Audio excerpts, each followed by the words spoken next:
para fora de casa. Mas ela, assim, ela tinha razão, porque a nossa casa era um inferno com meu pai dentro de casa. Ele bebia muito, tinha outras mulheres e a nossa... Eu falei para você, né, da espada do He-Man e tal, aquele negócio todo. Então ele foi embora, mas ela sentiu falta para um casamento de 20 anos. Então meu pai e minha mãe se separaram quando eles estavam casados, já fazia 20 anos.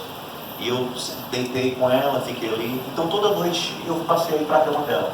E até o dia que eu saí de casa, com 17 anos, quando eu fui para o colégio estudar, fui fazer teologia, eu todas as noites eu dormia com a minha mãe. E naquele dia eu estava deitado na rede. Era uma rede, depois a gente ia para a cama, porque estava para dormir os dois na rede, né? Estava deitado na rede e ela falou assim, eu falei assim, mãe, a senhora lembra daquela surra que a senhora me deu de mangueira? Ela olhou para mim e disse assim, não, eu lhe bati de mangueira. Mãe, entre outras coisas, a senhora bateu de mangueira. A senhora bateu esse cabo de vassoura com um copo de alumínio. A senhora me jogou panelas, coisas simples assim do lar, né? A senhora gostava muito de usar utensílios domésticos para dentro do carro. E um desses utensílios domésticos foi uma mangueira. E eu fui, mãe. Mãe, essa é a surra que eu mais acho que a senhora foi injusta comigo. Ela foi contar para ela lembrar. Eu estava lavando a minha bicicleta e eu usei quase um pacote de sabão em pó. E ela estava vindo da feira. Eu lembro no domingo pela manhã, que eu estava lavando a minha bicicleta, e quando ela chegou da feira, parece que ela tinha brigado lá com meu pai, por algum desses motivos aí de bebida, mulher, e ela chegou muito brava, e quando ela olhou, que ela viu o pacote de sabão em pó. Naquela época não era pacote, era caixinha, né? A caixa de sabão em pó, na época não tinha sabão em pó em pacote ainda, era só em caixa que vendia. E quando ela viu um pacote de sabão em pó, um monte de sabão na água, eu lavando a bicicleta estava toda ensaboada. Ela falou, você está gastando sabão em pó? Ela pegou uma mangueira, aquela mangueira branca, e você vê a aguinha assim dentro. Ela estava uma manhã quente em Fortaleza, terra do sol, e ela pegou aquela mangueira. Olha, cada vez que ela batia em mim, eu via a água fazer assim, gastando sabão, e começou a gritar. Eu comecei a chorar, eu fiquei todo marcado. Eu fui para dentro do meu quarto e comecei a chorar. Eu ficava com raiva da minha mãe. Eu lembro do sentimento. Eu estava com raiva da minha mãe porque ela tinha feito aquilo sem necessidade. E naquele dia eu falei, mãe, essa foi a surra que eu achei injusta. As outras não, então você vê, né? Entre outras, essa eu achei justa, só essa. As outras não foram injustas, essas foi. Essa sua mãe foi uma surra injusta. Ela disse assim para mim, filho, me desculpe. Eu disse, não, mas só estou contando para a senhora, mas eu não dói mais. Sabe quando você sabe que você perdoou alguém? Quando você lembra do que aconteceu, quando você lembra da dor que sentiu, mas não dói mais. Sabe que Jesus é assim conosco? Sabe, ele sentiu uma dor muito grande por nós. Doeu, mas não dói mais. Mas ele não esquece. E como a minha mãe, às vezes a gente esquece, mas ele nunca vai esquecer as chibatadas. Desculpa, eu falei o número errado, foi 39, não 38. Porque eram 40 chicotadas que davam no preso.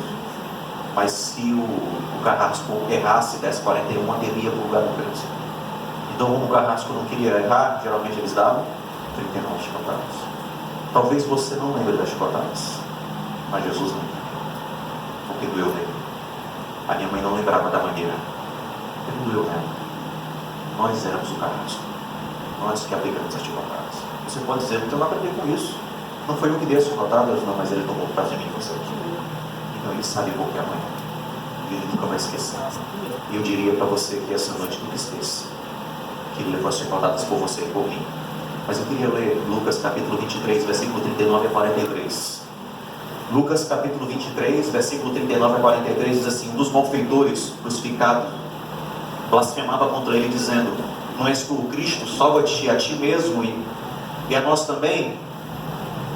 Respondendo-lhe, porém, o outro repreendeu, dizendo, pelo menos temes a Deus, estando sobre igual sentença. Nós, na verdade, com justiça, porque recebemos o castigo que os nossos atos merecem, mas este nenhum mal fez. E acrescentou, Jesus, lembra-te de mim quando vieres o teu reino? Jesus lhe respondeu, em verdade digo que, em verdade te digo hoje, que estarás comigo no paraíso. Lá naquele dia todo, tinha 3 cruzes dessa daí. 3 cruzes. Jesus teve como o seu último sermão a cruz. Interessante, né? Jesus usou a cruz para pregar o seu último sermão. Estava com os braços abertos, estava nu. Os pintores pintam Jesus com roupa, mas os crucificados eram crucificados nu, né? Estavam com as suas pernas cruzadas de lado, assim. Não conseguia respirar direito. Às vezes tinha que se levantar para respirar. Mas ele podia pregar seu último sermão. Sabe, de um lado de uma cruz estava um homem que começou a blasfemar. Sabe, todas as pessoas falam que você é o Cristo. Você andou curando as pessoas por aí.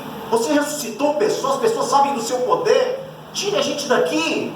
Se você é o Cristo mesmo, tire a gente daqui. E eu podia classificar aquela cruz, naquele dia, como a cruz da rebelião. Sabe, tem gente que nunca se curva.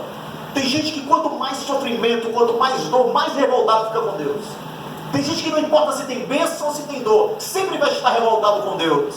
Tem gente que quando é abençoado diz, com o suor do meu rosto eu consegui isso aqui. Eu tenho isso aqui porque eu trabalhei e tenho. Tem gente que quando não tem, está vendo esse Deus, ele é injusto, olha o que ele fez comigo.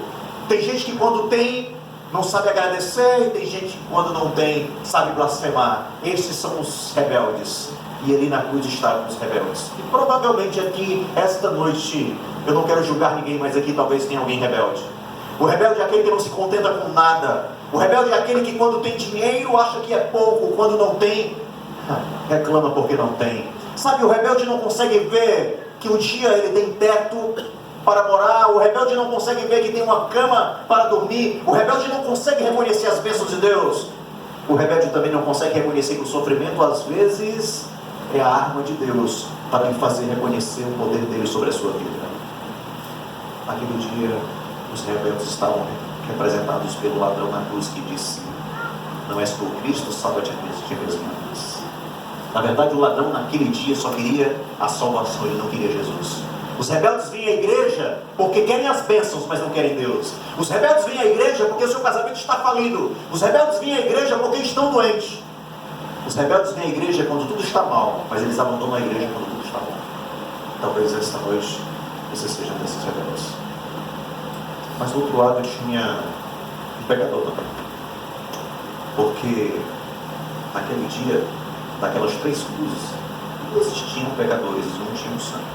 Mas na cruz do outro pecador, tinha aquele que reconhece o seu pecado. Aquele que redentivamente sabe que as coisas andam mal, mas que elas podem ficar boas. E as coisas estão boas e que elas podem ficar boas. Elas reconhecem que nesse mundo as coisas são assim mesmo. Sofremos por causa dos nossos atos. E ele disse isso. Sabe, o bom ladrão da cruz, a qual a tradição diz que é Dimas, disse: olha, para com isso. O que é que você está fazendo? Nós estamos sofrendo aqui porque nós pecamos. Sabe, Dimas reconhecia que teve oportunidade de salvação, mas que não havia aceito. Dimas reconhecia que ele poderia ter escapado daquela condenação, mas a sua escolha o fez estar ali naquele momento. Sabe, a cruz do rebelde reclama. A cruz do que reconhece o seu pecado. A cruz do que reconhece a sua pecaminosidade não reclama, ela aceita. A cruz do rebelde é dura. A cruz do arrependido, ela é suave. Quando estava em meu sofrimento e reconhecendo tudo que havia passado, olhou para Jesus no meu e disse: Senhor, lembra-te de mim quando estiver em teu. Imagina, como é que ele ia pedir algo para um homem que estava morrendo na mesma situação que ele? Mas sabe qual é a questão? É porque o arrependido, ele adora a Deus porque ele é Deus e não pelo que Deus lhe faz na vida dele.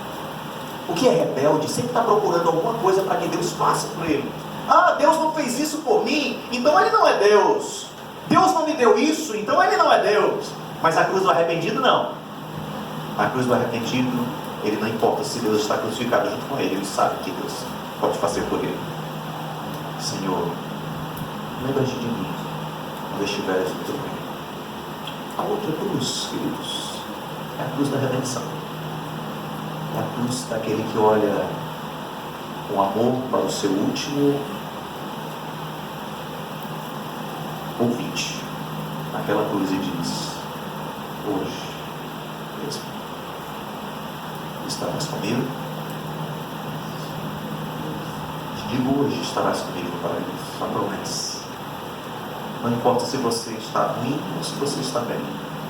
Que Deus promete que você vai estar no paraíso com Ele se você for um pecador arrependido. Se você se libertar, não se comporte mais como um aprisionado. Se você for liberto por Cristo, né? Não foi isso que tem. Você viu o último texto que apareceu no filme? Gálatas 5. Jesus libertou vocês. Não se comportem mais